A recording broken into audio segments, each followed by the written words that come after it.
नमस्कार, आप देख रहे हैं हमारी खास पेशकश शख्सियत। शख्सियत में आज हम आपको रूबरू करवा रहे हैं अजय देवनानी से। अजय देवनानी व्यापारी भी हैं और बीसीसीआई के प्रवक्ता भी हैं। आइए जानते हैं उनके अनुभव के बारे में और भोपाल में व्यापार व्यवसाय को किस तरह से वो उन्नति पर ले जाना चाहते हैं, किस तरह से वो कोशिशें कर रहे हैं और किस तरह से व्यापारियों की समस्याओं को वो जो है सुलझाने का काम कर रहे हैं। आइए उनसे जानते हैं उनके अनुभवों के बारे में, उनकी शख्सियत के बारे में। अजय जी, आपका बहुत स्वागत हमारे कार्यक्रम में। सबसे पहले जिक्र, किस तरह से आपकी परवरिश हुई, किस तरह से शिक्षा दीक्षा हुई और किस तरह से आपने बिजनेस संभाला, ये हम चाहेंगे कि हमारे दर्शकों को बताएं। नमस्कार। आपने इस कार्यक्रम में बुलाया, आपका बहुत आभारी हूँ। मैं अजय देवनानी हूँ और एट प्रेजेंट मैं बीसीसीआई के स्पोक्स पर्सन का दायित्व निभा रहा हूँ और देश की जो सबसे बड़ी व्यापारियों की संस्था है CAT, confederation of all India traders, उसके भी डिस्ट्रिक्ट सेक्रेटरी का कार्यभार निभा रहा हूँ। इससे पहले मैं न्यू मार्केट व्यापारी महासंघ में जॉइंट सेक्रेटरी और सेक्रेटरी के पद पर रहते हुए व्यापार हित और ग्राहक सुविधा में काफ़ी काम कर चुका हूँ। मैं भोपाल से ही हूँ और एक जॉइंट फैमिली में हूँ और मेरी फैमिली बिज़नेस क्लास से ही है, शुरू से बिज़नेस में ही रही और मेरी स्टडी मॉडल स्कूल से हुई है, इसके बाद एमबीएम से हुई है और इसके बाद मैंने post graduation diploma in marketing management किया है। और इसके बाद वैसे ऐसा होता है कि जनरली सिंधी परिवारों में बड़ा बेटा बहुत स्टडीज़ के लिए नहीं निकल पाता है, क्योंकि कहीं ना कहीं बिज़नेस उसको संभालने के लिए बड़े जो भी बड़ा रहता है फैमिली में, उसको वो आके ज्वाइन करना पड़ता है अपना फैमिली बिज़नेस।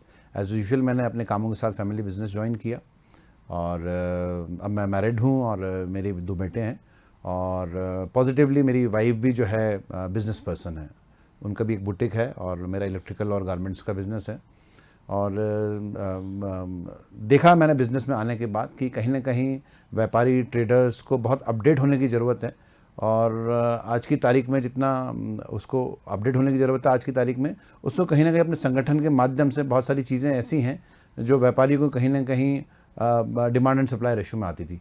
तो मैंने ये देखा और कई चीज़ उसमें मैंने देखा कि व्यापारियों के लिए काम करने वाले कम लोग हैं, तो इन बिटवीन काम करते करते, ट्रेडिंग करते करते बिज़नेस के बीच में, तो फिर हमारे जो न्यू मार्केट की यूनियन थी और उसके इलेक्शंस थे वह, तो कई परेशानियां थी, कई चीज़ें सॉर्ट आउट करनी थी। तो मैंने देखा ये यूनियन के माध्यम से हो सकती हैं, तो मैंने फर्स्ट टाइम 2015 में न्यू मार्केट में जॉइंट सेक्रेटरी के रूप में इलेक्शन कंटेस्ट किया और जीत के आने के बाद व्यापारी हितों में काम प्रारंभ किया। अजय जी, एक बात बताइए, एक व्यापारिक परिवार से हैं आप, व्यवसाय जो है आपको विरासत में मिला, जब तो निश्चित तौर पर जब आपने व्यापार में हाथ बटाया अपने परिवार का और उस व्यापार को आगे बढ़ाया, तो कई तरह की परेशानियां, कई तरह की दिक्कतें आपके सामने निश्चित तौर पर पेश आई होंगी। और अब जब आप बीसीसीआई के स्पोक्स पर्सन हैं और कई और जिम्मेदार पदों का निर्वहन आप कर रहे हैं, ऐसे में आप ही हैं जो बेहतर ढंग से व्यापारियों की समस्याओं को समझ सकते हैं, उनका निराकरण कर सकते हैं। उनकी तकलीफों को आपसे बेहतर कोई नहीं समझ सकता। जब आपने इलेक्शन जीते और व्यापारियों के हित में काम करना शुरू किया और जो आपके तजुर्बे थे बिजनेस में, जो जिस तरह की आपको व्यावहारिक कठिनाइयां आपके सामने पेश आती थी, तो अब जब व्यापारी आपके पास किसी तरह की समस्या लेके आते हैं और वो आप भली भांति जानते हैं कि ये बात बिल्कुल हकीकत में सही है, व्यापारी जो कह रहे हैं उनकी मांग जायज़ है या उनकी समस्याएं जो हैं वो जायज़ हैं और उनका निराकरण करना बहुत आवश्यक है और किस स्तर पर उनकी परेशानियों को हम दूर कर सकते हैं, तो किस तरह से आप जो है उनकी मदद करते हैं। और आपने जब से ये जिम्मेदारी संभाली है तो उसके बाद आपको एक संतुष्टि का भाव भी आता है कि जब आप किसी की मदद करते हैं और वो आदमी खुश होता है तो दुआएं भी देता है और आपको जो है मन में ऐसा लगता है कि आत्मसंतुष्टि का भाव हमारे अंदर आया। तो किस तरह से आप चीज़ों को समझ के और ठीक करते हैं? जी। 2015 में जब मैंने काफ़ी टाइम बिजनेस करने के बाद आया तो मैंने ये चीज़ देखी, ऑब्जर्व करी कि जैसे हम सपोज़ एक न्यू मार्केट एग्जांपल लें, लगभग मैं बहुत समझता हूँ एशिया का एक बहुत बड़ा रिटेल मार्केट है, लगभग 1300 से 1400 दुकानें हैं वहाँ पर, शॉप्स हैं, न्यू मार्केट, जीटीपी, जवाहर भवन करके, जो हमारा कंप्लीट एरिया न्यू मार्केट का। तो मैंने ये देखा कि अगर आप आके अपनी सिर्फ प्रेमाइसिस को या अपनी शॉप को आप बेस्ट करके, अपडेट करके और ऑल इंडिया वर्ल्ड से घूम के आप वैरायटी ला के बैठ जाते हैं और अगर आप पूरा अपना सराउंडिंग को अपडेट नहीं करते हैं और कस्टमर्स को फैसिलिटी नहीं देते हैं, तो आप फिर पीछे रह जाएंगे। तो हमने यूनियन के माध्यम से, जो हमारी न्यू मार्केट व्यापारी एसोसिएशन थी, उसमें मेरा एक युवा साथी के रूप में मैं ज्वाइन हुआ। उस टाइम हमारे प्रेसिडेंट गंगराडे जी थे, उनके भी बहुत आशीर्वाद के साथ हमने टीम वर्क में काम किया और सबसे बड़े जो इश्यूज़ थे न्यू मार्केट के, पार्किंग के इश्यूज़ थे और कैसे एनक्रोचमेंट फ्री वातावरण में ग्राहक आ सके उसके लिए, तो हमने वो मेहनत करी। हमने देखा कि हमें एक पूरे 1300-1400 दुकानों में कस्टमर फ्रेंडली माहौल बनाना पड़ेगा। तो इस दौरान हमें बहुत शासन प्रशासन का सहयोग मिला। न्यू मार्केट में एक MLP आई, मल्टी लेवल पार्किंग आई। वहाँ उसके बाद न्यू मार्केट के सराउंडिंग्स में हम लोग प्रीमियम पेड पार्किंग लेके आए। हम लोगों ने एक वुमेंस के लिए स्पेशली पिंक पार्किंग लेके आए कि कैसे एक कस्टमर आसानी से आके अपनी पिंक पार्किंग में वुमेंस अपनी व्हीकल पार्क कर सकें। हम लोगों ने अभी रिसेंटली जब हमारी टीम थी वहाँ पे, तो पेबल्स का काम स्टार्ट कराया कि एक फ्लोरिंग, एक अच्छी स्ट्रीट्स मिले आने वाले कस्टमर्स के लिए हमारे टेन्योर में लगातार। और हमने मतलब सारी चीज़ें करी। आज स्वच्छता में हम अपने न्यू मार्केट को 3 बार नंबर 1 पे लाए। हमने पूरे मार्केट में डस्टबिन्स लगाए और हमने स्वच्छता के साथ सुरक्षा के लिए भी लोगों को, व्यापारियों को अवेयर किया और ग्राहक देवो भव की भावना के साथ काम किया। आज हमने पूरे मार्केट में उस टाइम सीज़फायर सिलेंडर्स बंटवाए कि कैसे हम लोग एक सुरक्षित कैंपस में रह सकते हैं। MLP के पास एक फायर ब्रिगेड खड़ी करवाई। और इसके बाद 2018 के टेन्योर में जब मैंने काम किया 3 साल बहुत अच्छा, तो उसके बाद मैं जॉइंट सेक्रेटरी से सेक्रेटरी के पद पे आया। अपना बिजनेस भी रन करता रहा। और हम बात करें वुमेन एम्पावरमेंट की, तो मेरी वाइफ खुद एक बिजनेस पर्सन है। उसने मुझे इनकरेज किया हमारे बिजनेस में, मेरी फैमिली ने इनकरेज किया और मैंने उसको इनकरेज किया कि कैसे आप भी एक अच्छा काम कर सकती हैं। तो she is owner of A boutique और वो बहुत सारी चीज़ें साथ में उसकी कर रही है। एक हाउस मेकर भी है, एक होम मेकर भी है और अपना बुटीक भी रन कर रही हैं। और कैसे पूरी फैमिली ने मुझे सपोर्ट भी किया, क्योंकि कहीं ना कहीं व्यापारी ट्रेडर्स बहुत बिजी रहता है अपने कामों में, क्योंकि उस बिज़नेस के वर्किंग आवर्स बहुत हैं। सुबह 10 से लेकर रात 10 तक लगभग 12 आवर्स एक बिजनेसमैन का होता है। इसके बीच अपनी सोसाइटी के लिए टाइम निकालना या अपने संगठनों के लिए टाइम निकालना और उसको बेहतर बनाना, एक ये डिवोशन, बहुत बड़ा डिवोशन था। तो हमारी टीम ने, मेरी फैमिली ने, सभी लोगों ने सपोर्ट किया। मेरे पिताजी ने भी अपने टाइम में, जबकि वहाँ एसोसिएशन उस टाइम कुछ नहीं थी, तो न्यू मार्केट में एक प्याऊ की स्थापना उन्होंने उस टाइम करी थी। एक झंडा चौक वहाँ पे 15 अगस्त 26 जनवरी सबसे पुराना राष्ट्रीय पर्व मनाने की जगह न्यू मार्केट में वहीं है। वहाँ पे आप कभी आएंगे मेरे शॉप के पास तो 5 पेड़ हैं आज, वो बहुत ग्रीन है, बहुत हाइट के साथ हैं। हम क्लीन भोपाल, ग्रीन भोपाल की बात करते हैं। तो आप कभी भी अभी हॉट सीज़न, समर सीज़न में आएंगे तो वहाँ आके आपको रिलैक्स लगेगा कि जो पेड़ की छाँव में बात है वो AC में भी नहीं। इस दौरान फिर हमने 2018 में और भी कई इनिशिएटिव्स लाए, लेकिन इस टेन्योर में हमारे पास सबसे बड़ी समस्या आई कोविड के रूप में। किसी ने सोचा नहीं था, अनएक्सपेक्टेडली कोविड आ गया। लोगों ने समझा कि रिटेल बाजार अब खत्म हो जाएंगे, कोविड जैसी चीज़ आई है। और उस टाइम भी फिर हम लोगों ने फाइट किया। 1300 लोगों का बाजार था। बहुत टीटी नगर पुलिस का मैं आभार व्यक्त करता हूँ, जिला प्रशासन का आभार व्यक्त करता हूँ, जिन्होंने बहुत सहयोग किया न्यू मार्केट जैसे सभी बाज़ारों का। कभी कोई ऐसी कैजुअल्टी या कोई घटना नहीं हुई 1300 दुकानों में परेशानी वाली। और फिर जब मार्केट खुला, हमने लगातार संवाद स्थापित किया। जब इन्फेक्शन कम हुआ कोविड का फर्स्ट वेव में, तो हम लोगों ने संवाद स्थापित करके धीरे धीरे मार्केट खुलाया। 3 से 5, 5 से 7 और दिवाली में पूरा मार्केट खुला। तब हमने ये देखा कि कैसे ये बात थी, सब जगह ये बात आ रही थी कि अब रिटेल बाज़ार अब नहीं हो पाएगा, ये कोविड ने ऐसा आ गया है, फूड इंडस्ट्री ख़त्म हो जाएगी, ऐसी कई बातें आई। लेकिन रीएस्टेब्लिश हुआ, भोपाल के बाज़ार रीएस्टेब्लिश हुए, इंडिया के सब बाज़ार रीएस्टेब्लिश हुए। ग्राहकों ने पुनः भरोसा जताया अपने लोकल बाज़ार में। देश के माननीय प्रधानमंत्री जी ने, माननीय सभी नीति निर्धारकों ने ये नारा दिया, go vocal for local, make in India वाली बात आई। तो कहीं एक ट्रस्ट आया, फेथ आया और उसमें देश भर की सारी व्यापारी यूनियन ने आगे बढ़ के काम किया। आप देखेंगे उस टाइम भोजन व्यवस्था थी, तो देश के व्यापारी आके उन्होंने भोजन व्यवस्था करी। कैसे मार्केट में सोशल डिस्टेंसिंग हो, कैसे मार्केट में मास्क का फ्री वितरण हो, कैसे सैनिटाइजेशन हो, ये सब सुनिश्चित किया व्यापारियों ने देश भर के। और इसमें न्यू मार्केट व्यापारी महासंघ ने भोपाल में लीड रूप से काम किया था और एक आश्वस्त बाजार और आश्वस्त ग्राहक को एक आश्वस्त बाजार दिया कि वो आए, पुनः रिटेल बाजार में आए और काम करें।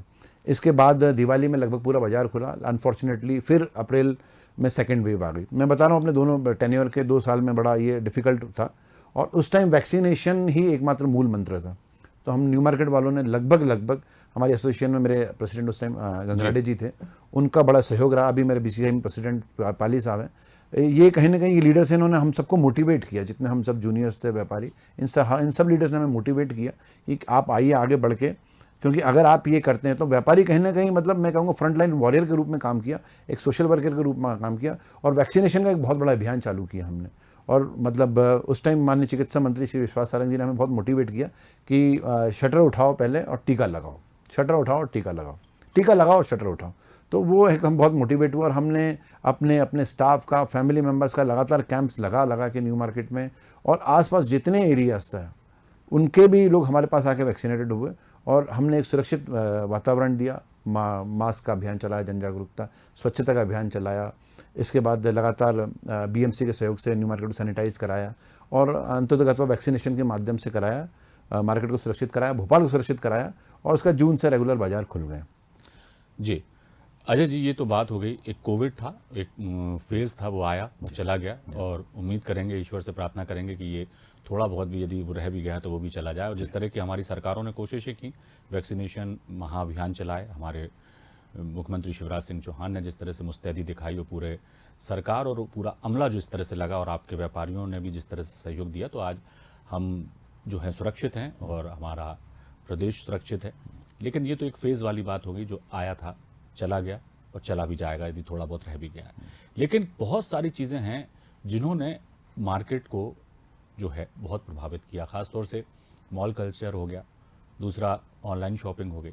कितना प्रभाव इसका पड़ा व्यापार पर और व्यापारी इनसे कितने प्रभावित हैं? और इस जो ये ऑनलाइन शॉपिंग की जो प्रवृत्ति पनपती जा रही है लोगों में, या मॉल कल्चर का जो बहुत ज़्यादा ट्रेंड बढ़ गया, ऐसे में छोटे दुकानदार, पूरे भोपाल के लोग हैं, भोपाल के दुकानदार हैं, सिर्फ न्यू मार्केट की बात नहीं कर रहे, और भी कई मार्केट हैं भोपाल में, इन छोटे दुकानदारों की परेशानियों को समझकर उनकी समस्याओं का निदान किस तरह से आप करते हैं, या क्या इस तरह के उपाय अपनाते हैं कि जो ग्राहक है वो आपकी दुकान तक आए, ताकि व्यापार व्यवसाय चले, तो एक जो साइकिल है वो बना रहे और अर्थव्यवस्था हमारी मजबूत हो सके? उसके लिए आप क्या कर रहे हैं? निश्चित रूप से confederation of all India traders व्यापारियों की सबसे बड़ी संस्था है।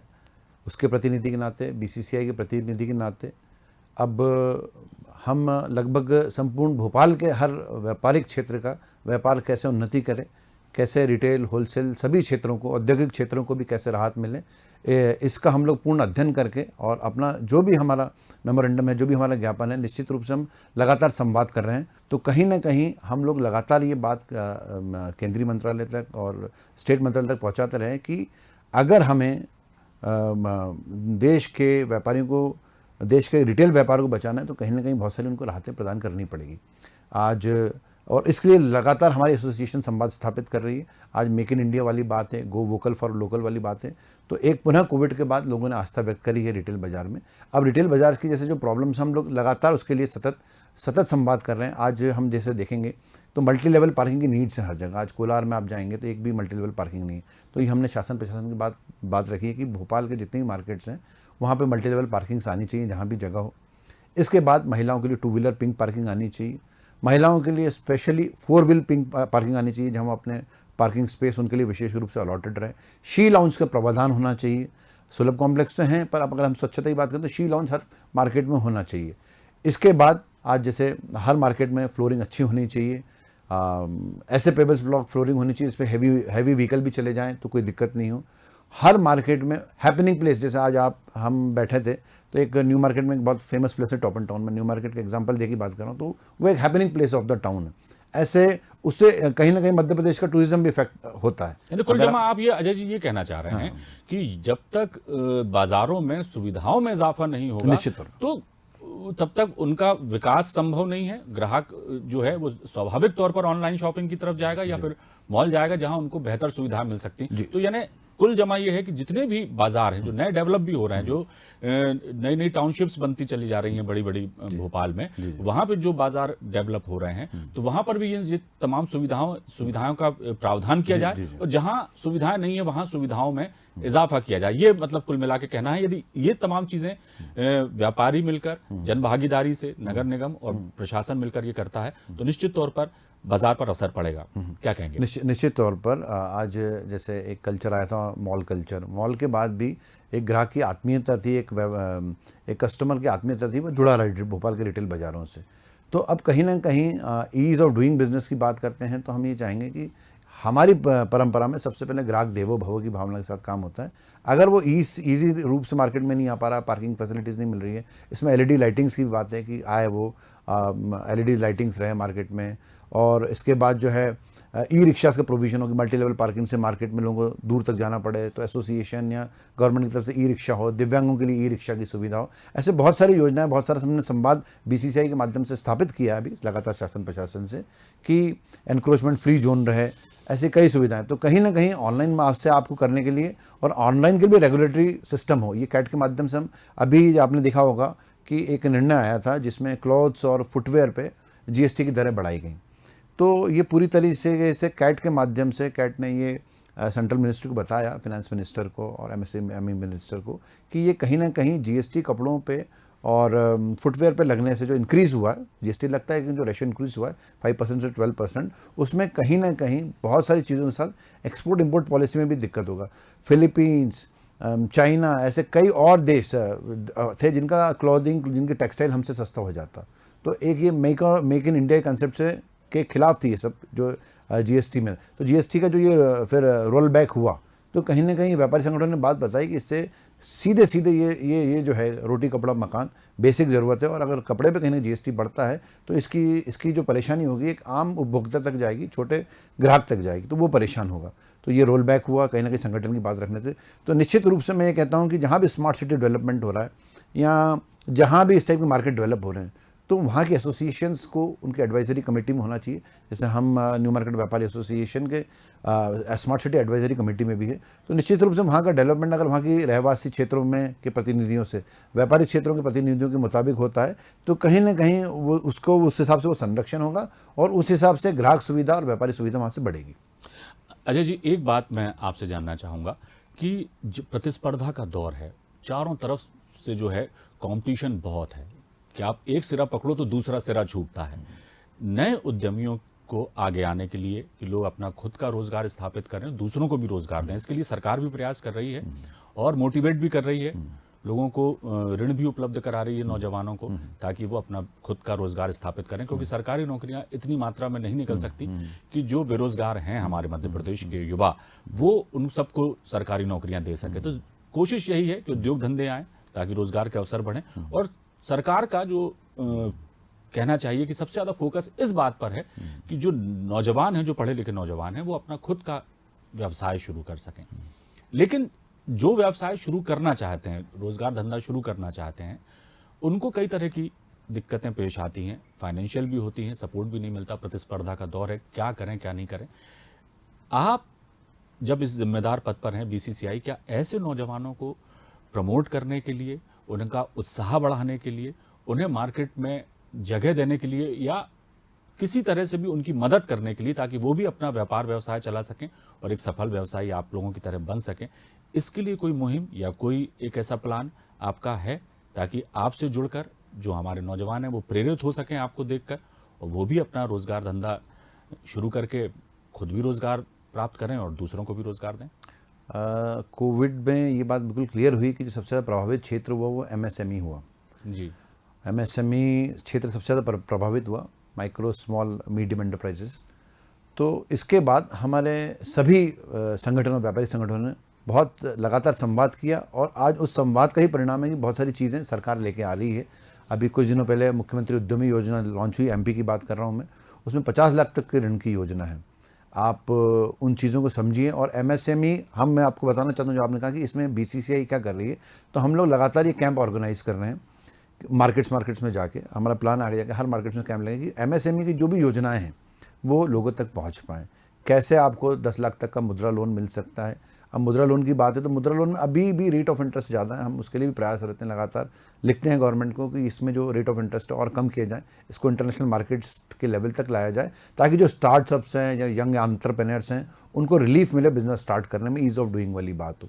तो एमएसएमई के लिए ये एक मुख्यमंत्री उद्यमी योजना आई, इसकी जानकारी मैंने आपके माध्यम से दी, और इसमें काफ़ी लोगों ने अभी जैसे जानकारी आई है इसमें काफ़ी लोग लाभ रहे हैं। आज एक स्टार्टअप योजना का लाभ उद्घाटन हो रहा है, तो उसका भी लाभ निश्चित रूप से मिलेगा। और हमने ये भी देखा है, अभी बीसीसीआई ने भी एक फ़ैसला लिया है कि उन्होंने ये किया है कि जो महिलाओं की मेंबरशिप है बीसीसीआई में, उसको उन्होंने 25% रिलैक्सेशन के साथ किया, ताकि यंग एंटरप्रेन्योर्स या महिला उद्यमी आएँ और बीसीसीआई के माध्यम से वो भी बीसीसीआई की मेंबरशिप लेकर अपनी और जो लोगों की समस्या है उनकी जानकारी पूर्ण रूप से आए। तो एक ये कहीं ना कहीं प्रतिनिधित्व देने वाली बात है। और फ़ी कम करके यंग एंटरप्रेन्योर्स को जोड़ना, स्टार्टअप्स को जोड़ना, महिला उद्यमियों को जोड़ना, और हम लगातार संवाद ये कर रहे हैं सरकार से कि कैसे रिटेल क्षेत्र को राहत मिले।